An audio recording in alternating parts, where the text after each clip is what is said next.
Ladies and gentlemen, my name is Bedomy and this is Pillars of Eternity, the White March edition. Or the Obisidian edition. I'm not entirely sure at this point. There's been a couple of editions since the game was released. But I'm going to call it the full package edition for now. But before we go on into a completely random rant about editions, let's discuss what Pillars of Eternity is. It is a top-down action RPG that was developed by Obisidian Entertainment through Kickstarter and then published by I honestly forgot. Give me a second. Let's check the. In a second, I'm just gonna check this. Yeah, Paradox. Thought so. It was developed by Paradox. Good. I was pretty sure it was Paradox, but I couldn't remember. I couldn't remember their name at the moment. That's kind of embarrassing.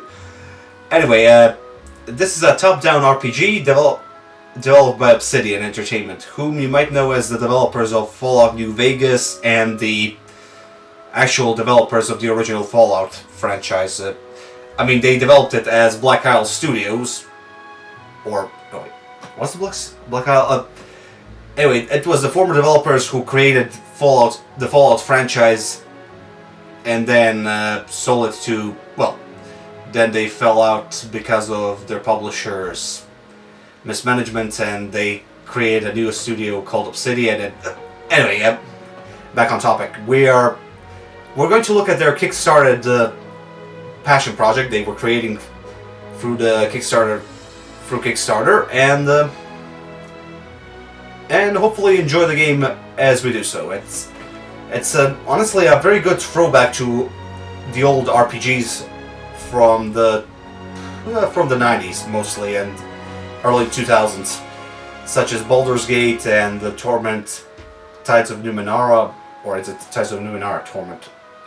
Anyway, this is a pretty old school RPG, all things considered, with some few modern quality of life additions to it, such as full screen support from 1080p to, I think, higher, depending on your monitor. But first things first, let's take a look at the game options themselves. As you can see, you can adjust which language you're going to play with. Quest updates, which will give you a quick update of the quest progression as you're playing the story. Screen edge scrolling, which will allow you to move the screen around with your mouse cursor. And you can also turn on developer commentary as well as some as well as movements during combat scenarios. You can also adjust your scrolling speed, your tooltip delay, looting radius, area that allows you to loot multiple bodies, which makes things easier when you want to loot the corpses of your enemies and then move on with your life. Or because as I remember, the older RPGs were pretty iffy about choosing which pixel you're clicking in order to pick up something. So this is a very nice addition to it. It gives you a better radius as to where you want to loot something. So voice frequency, which this will adjust how frequently you hear voice acting of the game itself. To be fair, most of the game is pretty silent and just text only, but important story bits will be narrated, but, well, not just narrated, but also voice acted by the hired voice actors. But you can also ad-lib for yourself if you're playing with friends or working on a fandom. It's a pretty good game with a lot of dialogue and a lot of interesting narratives written into it, so it's a good place to practice your voice acting if you're an aspiring voice actor, or if you have a crew of people that want to voice act. You can adjust the difficulty of the game with a lot of Whoa, that's... You can adjust some of the gameplay elements that will allow you to see the highlights of the area of effect spells, combat tooltips, auto-level companions. I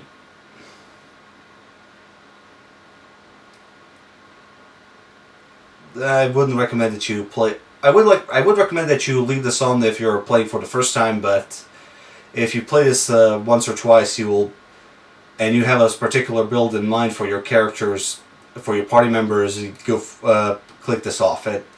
As you can see, difficulty allows you to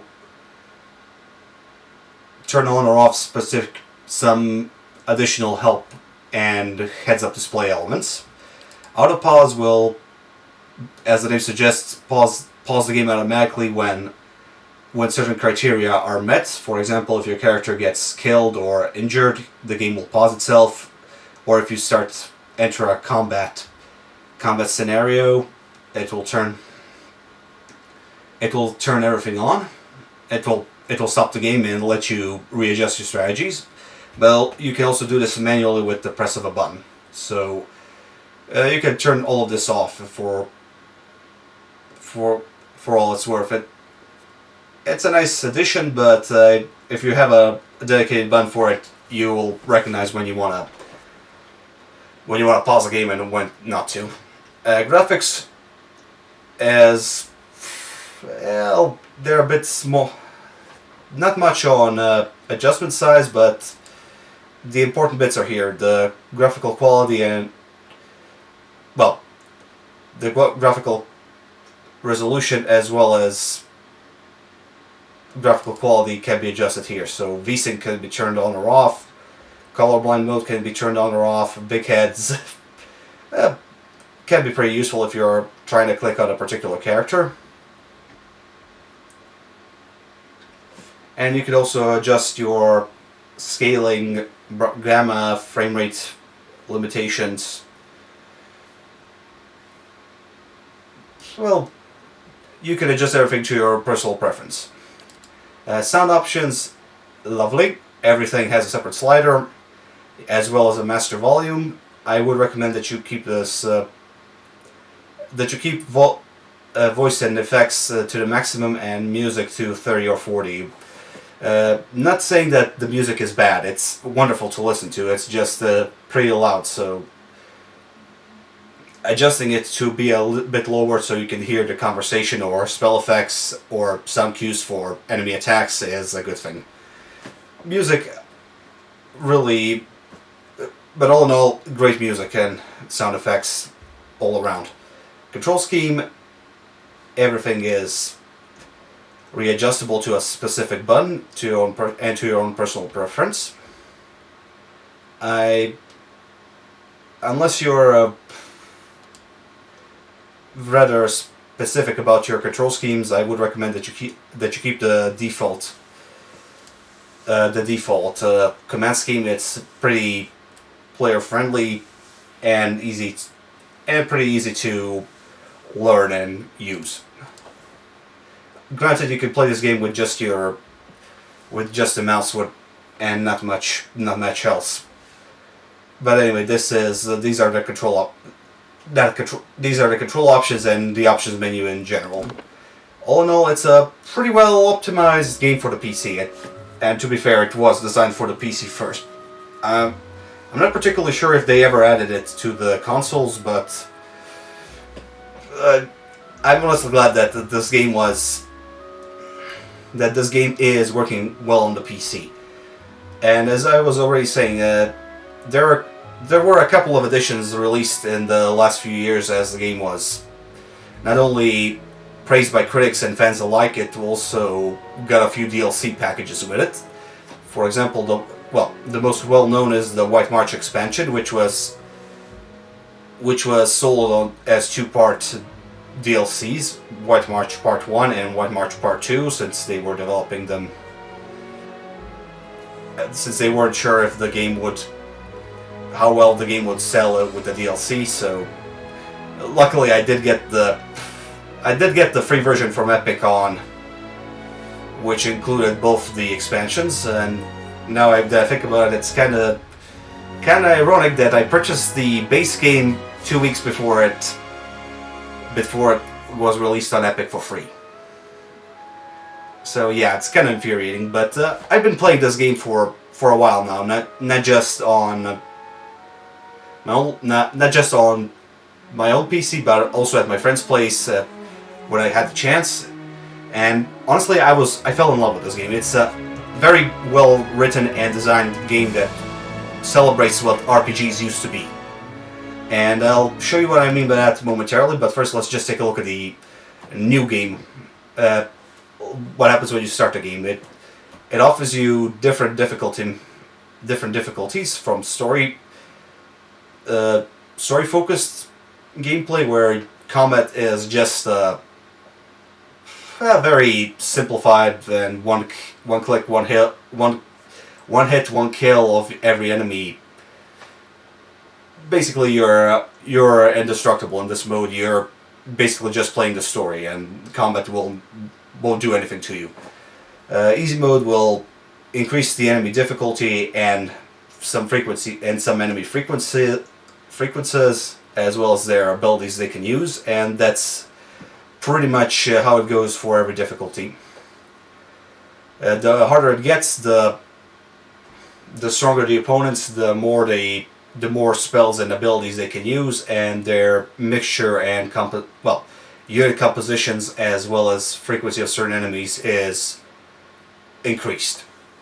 You can also add Trials of Iron and Expert mode, which will disable some helping mechanics that are necessary for newer players, and Trials of Iron mode only allows you to have one save file that will automatically be deleted if you're killed.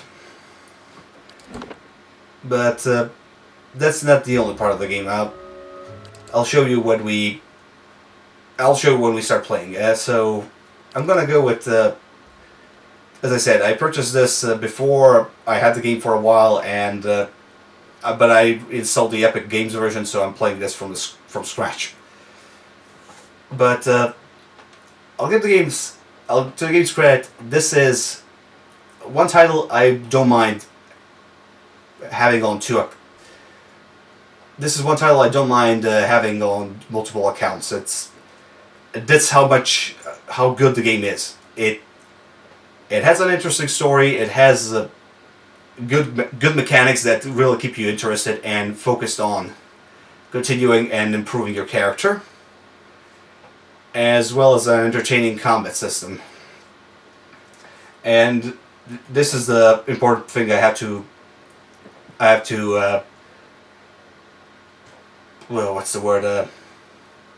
emphasize. Combat is not the main focus of the game. It is a part of it, but this is an RPG through and through. You don't just level up and make your character stronger for combat. You also make your character capable of surviving in other situations in life. Okay, whoops, a little bit too close, but nice and slow. Oh, okay, so that's the stealth element of the game. You can tell your party to sneak around stealthily, and once they're spotted, the small circle around their characters will start filling up until they're spotted completely.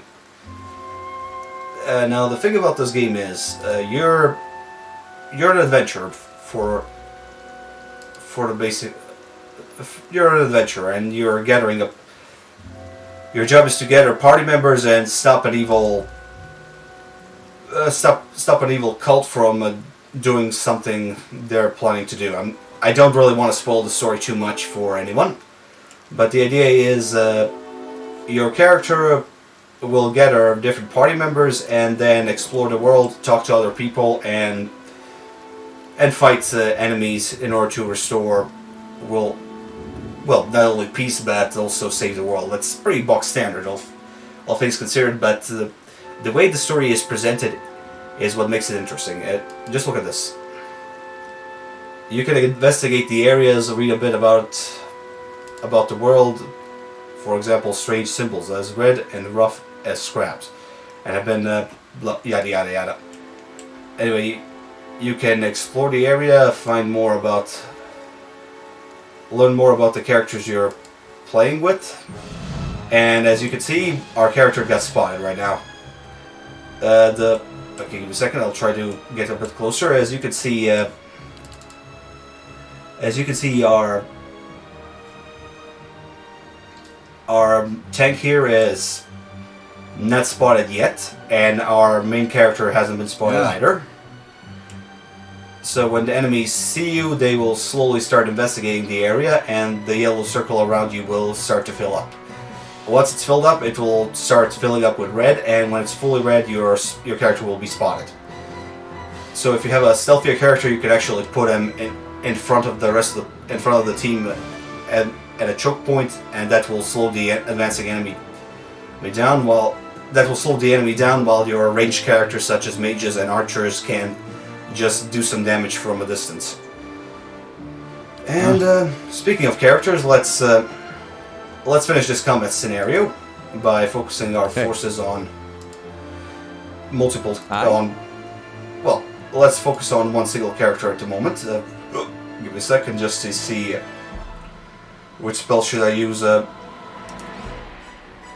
let's go with this.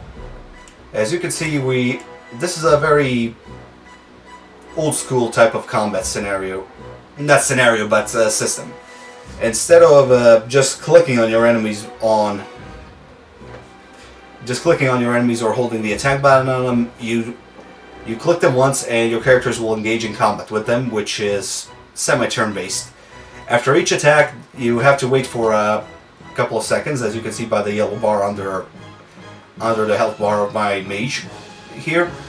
Once that bar is depleted, you can attack again or use a different ability. Hey. So, just for demonstration purposes, I'm gonna knock this witch down and focus my efforts, my character's efforts on using our abilities to survive the onslaught.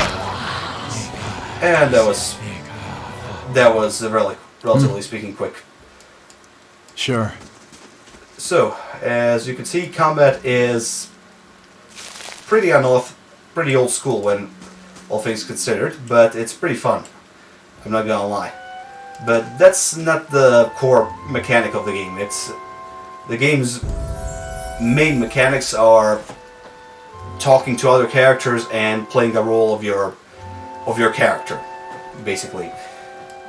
As the game, when you start the game, you're given a choice of creating a character, choosing a character's race, traits, as well as his background, from which country he is from, what was his chosen profession. Was he a huntsman or a peasant or a traveling artisan, for example? And then, depending on your choices, you're given some additional traits for the character, as well as some skills or perks.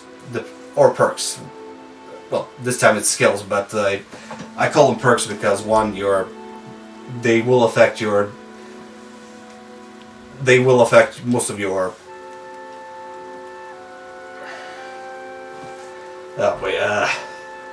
They will affect your overall gameplay ability. So, I'm going to spend some of my experience points on leveling up my characters.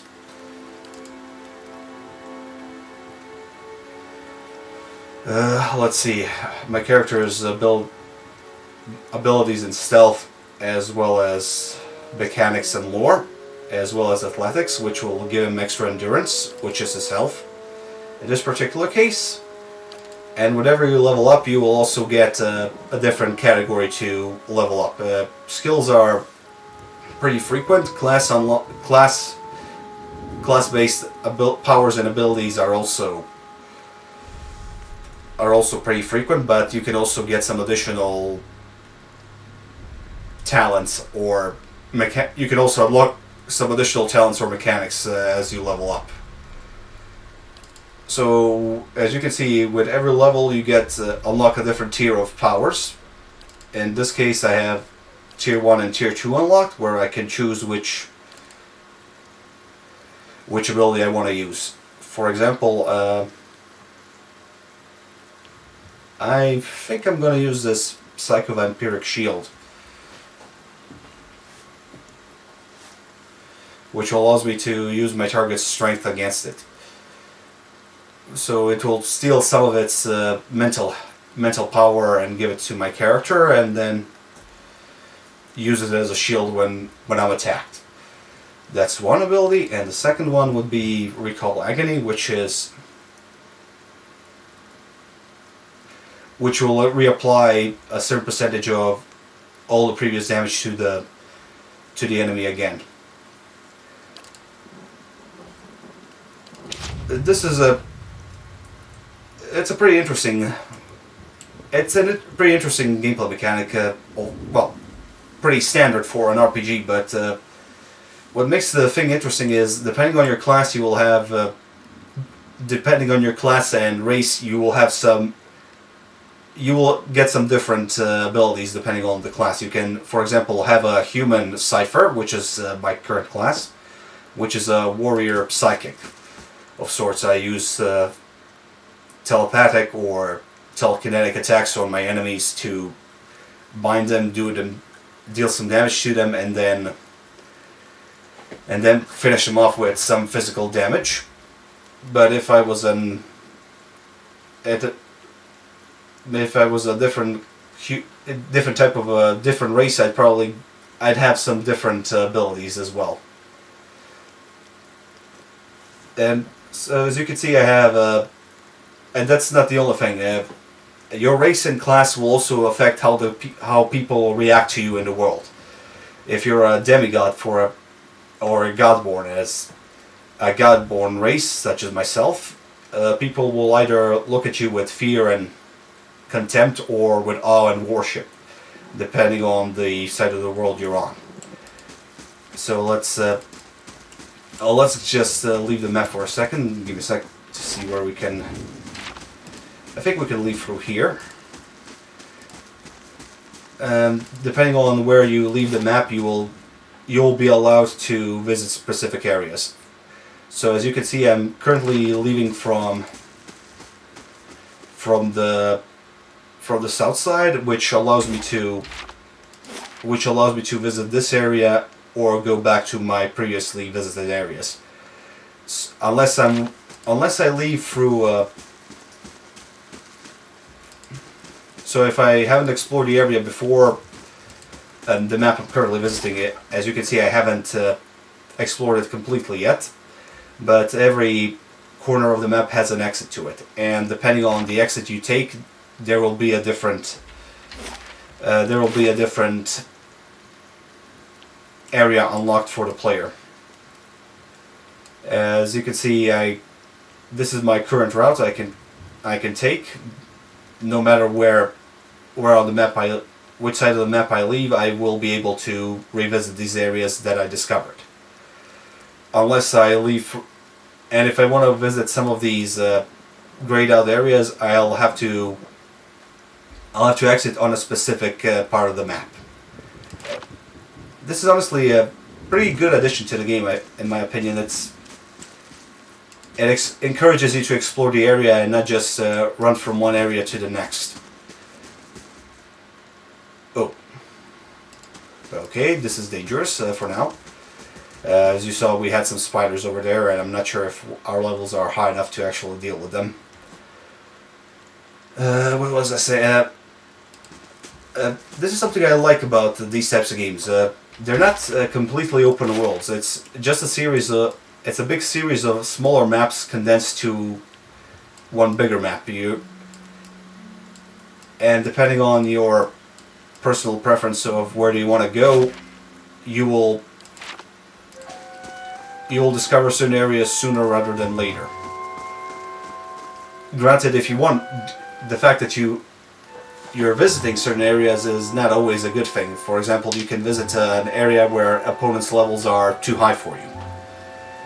Oh, let's see if I know I'm visiting the map too much, but let's say that I discovered a route to Kaadnua, which is a higher level area where I can visit. And actually, once I visit the area, I will also be granted a homestead or a bigger house where I can recruit custom characters, as well as send my party members to rest when I find them in the world.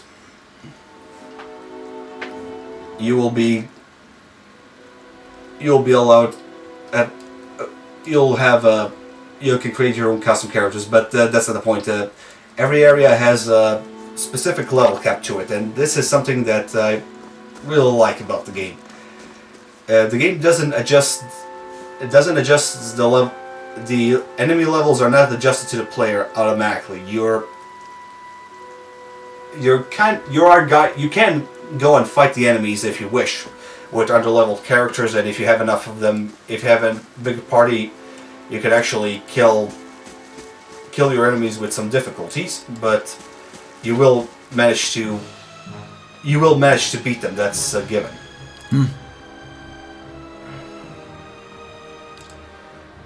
But you will have to consider How may I help? You'll have to consider multiple factors before you do anything. So let's see, I'm gonna try to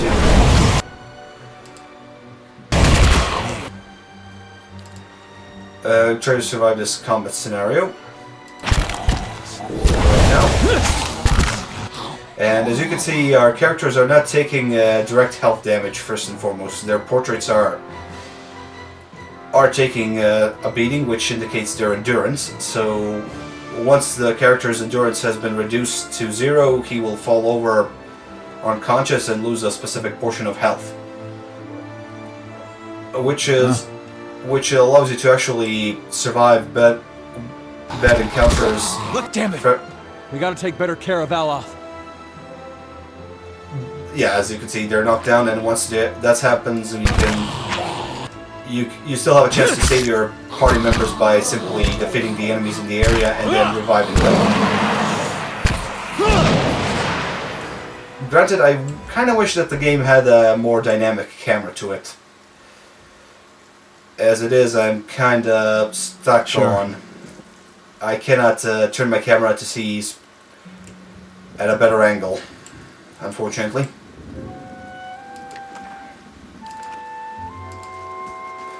So if I want to cast a spell at a specific group of enemies, I have to wait for them to get closer or move.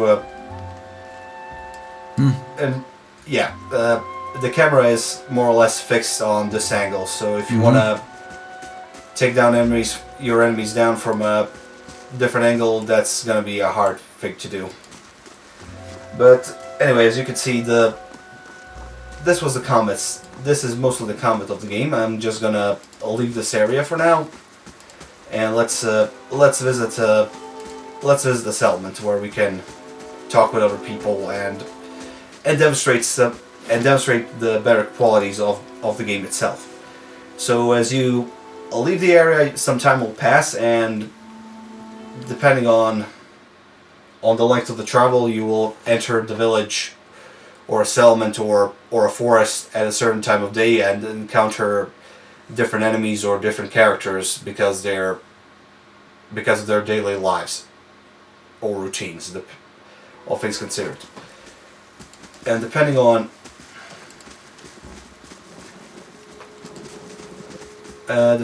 your choices in the game before, some characters will react to you in a different light. For example, I already mentioned that your race and class will affect your story, but in the game, but also your discussions with other people will also affect the overall affection from other people towards you. For example, I'm gonna enter this mill where I helped the miller with some of his problems. So just give me a second to find him. I think, yeah, that's him. No, that's let's see. Can we? Unfortunately, we can't enter a conversation with him again. But as you probably saw, they are talking to you in a more friendly manner than other people. If I'm not mistaken, this is a... Come on, let's enter the house. As you can see, we can enter certain areas and discuss things with people. I really don't have any luck today. Can't find anyone. Can't find anyone to talk to, but... for Pete's sake. Every area usually has friendly or hostile NPCs you can interact with, either by talking to them and turning them hostile, or... Oh, wait, this guy, we can talk to this man. Let's see.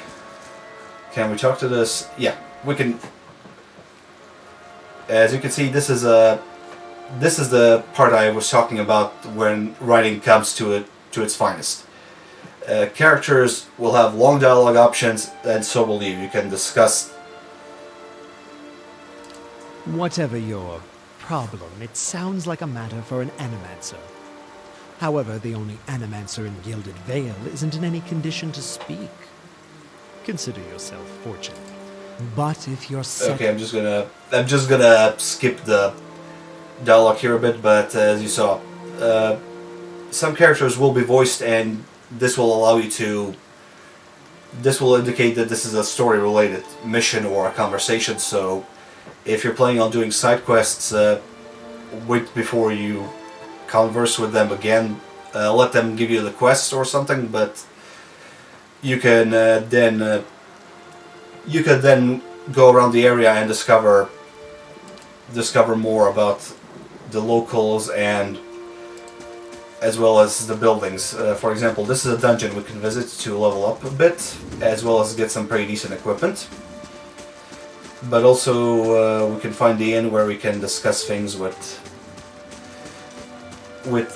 we can get some rest, as well as hire some adventurers or additional custom characters that have no backgrounds or personalities like the story-written characters that will go with you. Hello.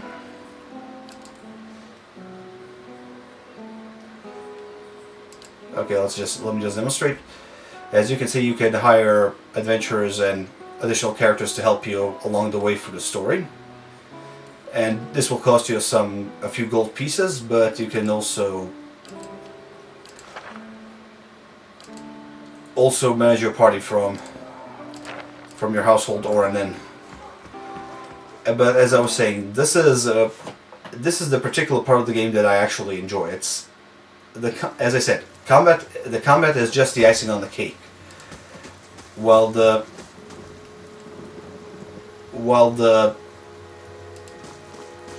actual part of the gameplay is the decision making and conversations you have with other characters. And as I already mentioned, depending on where on the map you leave, you will discover new paths for different areas of the map.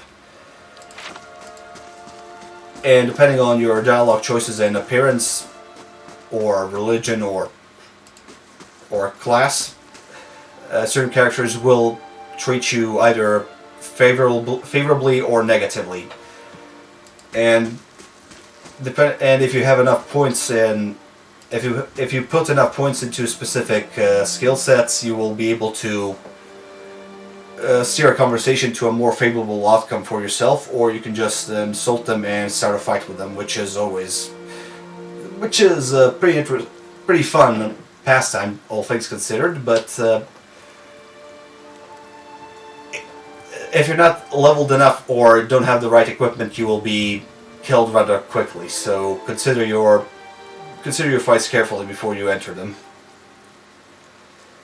So that's the basics of it, at the very least for the gameplay. You can camp around the... Okay, you cannot camp in this city, since there's an inn nearby. You can sleep there, but once you're in the wilderness or a dungeon, you can camp inside and and grant your characters a few bonuses, which will allow them to heal up, completely, and get rid of their negative buffs that they sustained while fighting. And all things considered, that's about it. I'm just going to show you the character screen for a bit. As you can see, this is my character sheet. I can see what my character is proficient at, what his attributes are, what his skills are, what effects he has at the moment activated. This is a damage reduction effect which was granted when we rested by the fire. And we also have a list of spells that we're using, as well as our reputation as a party. So depending on your reputation with the locals, you will be either revealed as a savior of the city, or the worst scum of the earth because you entered the area. It's as I said, this is a pretty good throwback to old Dungeons and Dragons based RPGs of old. And if you have a group of friends on Twitch or in real life that, well, not to say that this game has the game doesn't have a multiplayer. That's what I'm trying to say. But if you ever consider twitching this, you can have your friends in the voice call and just have them play some of your custom characters with you, or voice act with them. That's about it. There's an active day and night cycle that will calculate how long your adventure lasted and which characters will be on the map and where. And that's pretty much it. You can adjust your party formation to suit your style, as well as adjust your party's excuse me for a second, as well as adjust your party's AI behavior. For example, I can tell my custom character that he should focus on damaging the enemies while still defending himself, and leave the damage dealing to the mage as well. Since this mage is a sorcerer fighter class, well, not a fighter but a combat oriented mage, he'll do more damage when he's fighting, and when he's rested he'll be able to use the rest of these spells. Hey. And as for the tank, I can just tell him to focus on holding his ground and defending the rest of the team when we start fighting.